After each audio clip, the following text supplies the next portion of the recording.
ഡേവിഡിൻ്റെ പ്രസംഗം അധ്യാപക സംഘടനയുടെ ഒരു വിവരമില്ലാ പ്രസിഡന്റായ ദേവസിക്കുട്ടി മാഷ്ക്ക് ഒരു പ്രഹരം പോലെ തോന്നി.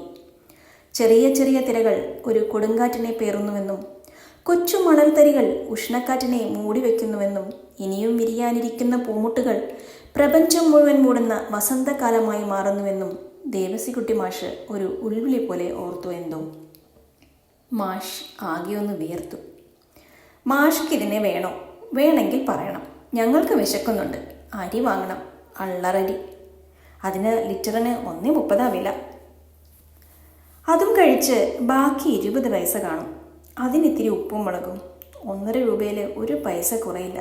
മാഷ്ക്ക് വേണോ? അപ്പോൾ ആദ്യം 1 പറഞ്ഞതോ? ഞാൻ 1 പറഞ്ഞോ?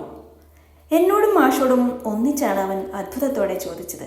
സത്യം പറഞ്ഞാൽ 2 പേർക്കും സംശയം തോന്നി. ഇല്ല, 1 പറഞ്ഞിട്ടില്ല. കേട്ടതായിരിക്കും, വെറും അശരീരി പോലെ.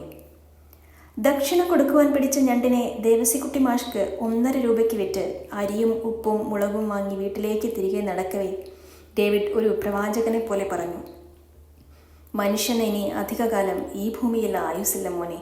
ഒറ്റ എണ്ണത്തിന് സ്നേഹം എന്ന് പറയുന്ന സാധനമില്ല. എല്ലാം തമ്മിൽ തച്ച് ചത്തുതീരും. ഈ ഭൂമി നാറും. ശവമായി കഴിഞ്ഞാൽ എല്ലാം ഒന്ന്. പട്ടിയും മനുഷ്യനും കഴുതയും പന്നിയും എല്ലാം.